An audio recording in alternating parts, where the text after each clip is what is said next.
और चलिए अब दूसरी खबर का रुख करते हैं। एनआईए और ईडी ने मंगलवार को पीएफआई के कई ठिकानों पर छापेमारी की है। दिल्ली के शाहीन बाग में एनआईए ने रेड करके पीएफआई से जुड़े हुए 30 लोगों को हिरासत में लिया है। शाहीन बाग में इस एक्शन के बाद केंद्रीय पुलिस फोर्स को तैनात किया गया है। उधर महाराष्ट्र में 15, कर्नाटक के कोलार से 6 और असम से 25 पीएफआई कार्यकर्ताओं को पकड़ा गया है। एनआईए और 9 राज्यों की एटीएस एक साथ एक्शन के मोड में है। पीएफआई पर छापेमारी का यह दूसरा राउंड है। पहले राउंड में गिरफ्तार कार्यकर्ताओं से पूछताछ में यह खुलासा हुआ था कि इनका नेटवर्क पूरे देश में फैला हुआ है। इनके मध्य प्रदेश सहित ज्यादातर राज्यों में सिमी से जुड़े होने के भी सबूत मिले। इसके बाद देश भर की इंटेलिजेंस तो सुरक्षा एजेंसियों ने पीएफआई के नेटवर्क को खंगालने की कवायद शुरू की और 20 राज्यों और 100 से ज्यादा शहरों में इनको सर्विलांस पर रखा गया।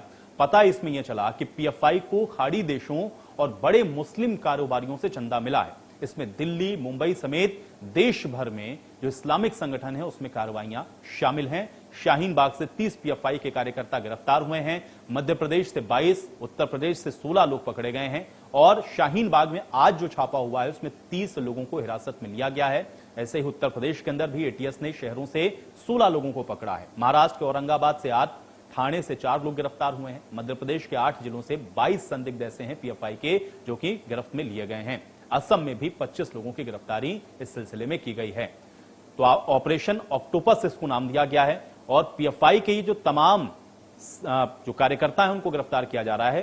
देश के अलग अलग हिस्सों में आप देख रहे हैं कि पीएफआई के खिलाफ ये बड़ी कार्रवाई एनआईए के द्वारा जारी है। तो एनआईए की पीएफआई पे छापेमारी का यह दूसरा राउंड है। दिल्ली के शाहीन बाग में एनआईए ने रेड करके पीएफआई से जुड़े हुए 30 लोगों को हिरासत में लिया है। इस पूरे मामले पर इंडिया न्यूज संवाददाता ने इसका जायजा लिया है। ये रिपोर्ट देखिए। ऑफ इंडिया यानी पीएफआई के ठिकानों पर एक बार फिर से रेड हुई है। देश की राजधानी दिल्ली, असम, केरल, पंजाब समेत 8 राज्यों में फिर से छापेमारी हुई है और इस बार भी दर्जनों लोगों को हिरासत में लिए जाने की खबर है। देश की राजधानी दिल्ली के शाहीन बाग में ये रेड हुई है, केंद्र बताया जा रहा है देश की राजधानी का, और वहां से भी कई लोगों को हिरासत में लिया गया है। इसके अलावा उत्तर प्रदेश में एटीएस ने छापेमारी की है, जहां पर बुलंदशहर, मेरठ और सीतापुर से कई लोगों को हिरासत में लिए जाने की खबर है। इस रेड को पीएफआई पर रेड पार्ट 2 कहा जा रहा है, क्योंकि पिछले कुछ दिन पहले हमने देखा था कि पीएफआई के 10 से ज्यादा राज्यों में जो ठिकाने हैं वहां पर रेड हुई थी और 100 से ज्यादा जो लोग हैं वो गिरफ्तार किया गया था। इस मामले में क्योंकि लगातार ईडी और एनआईए संयुक्त रूप से जांच कर रही है और ईडी की जांच में मनी लॉन्ड्रिंग से संबंधित खुलासा हुआ था। ये बताया गया था सूत्रों के मुताबिक कि जो खाड़ी देश हैं वहां से हवाले के जरिए भारत में पैसा भेजा जा रहा था और उसका इस्तेमाल आतंकी गतिविधियों में होने की बात सामने आ रही थी।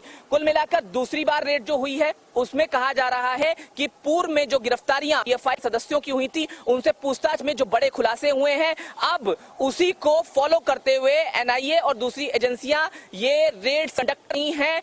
दिल्ली, यूपी, बिहार, असम, केरल, पंजाब जैसे राज्यों में ये छापेमारी हो रही है और उसमें केंद्र देश की राजधानी का शाहीन बाग ही बना है, क्योंकि पीएफआई का जो हेडक्वार्टर है वो शाहीन बाग में बताया जाता है। और शाहीन बाग में भी जब पिछली बार एनआईए की टीम पहुंची थी तो वहां पर हेडक्वार्टर को सील करके वहां से परवेज अहमद जो दिल्ली का चीफ है पीएफआई का, उसे गिरफ्तार किया गया था और उसके तार खाड़ी देशों से जुड़े होने की बात कही गई थी। और यह भी कहा गया था कि खाड़ी देशों में जिन मजदूरों को भारत से भेजा जाता था वहां पर उनका ब्रेन वॉश किया जाता था, उन्हें कौम के नाम पर भड़काकर उनसे भारत में उनके रिश्तेदारों के बैंक अकाउंट्स में अमाउंट भिजवाई जाती थी, मोटी अमाउंट भिजवाई जाती थी, जिसे भारत में विड्रॉ करके पीएफआई के सदस्यों तक पहुंचाया जाता था और फिर देश में जो उग्र प्रदर्शन है उनको भड़काने वाली साजिश होती थी। इसके अलावा और तमाम जो आतंकी गतिविधियां हैं सूत्रों के मुताबिक उसमें पैसे का इस्तेमाल किए जाने का आरोप पीएफआई पर लगा था। इसके अलावा पीएफआई को बैन करने की मांग लगातार हो रही थी और एक बार फिर से ये रेड जो हुई है इसमें क्या कुछ निकल कर सामने आता है ये देखने वाली बात होगी, क्योंकि दर्जनों आरोपी इस मामले में हिरासत में बताए जा रहे हैं और उनसे भी अब लगातार पूछताछ होगी और कई बड़े खुलासे जो हैं वो इस मामले में आने वाले दिनों में हो सकते हैं। दिल्ली से गोस्वामी।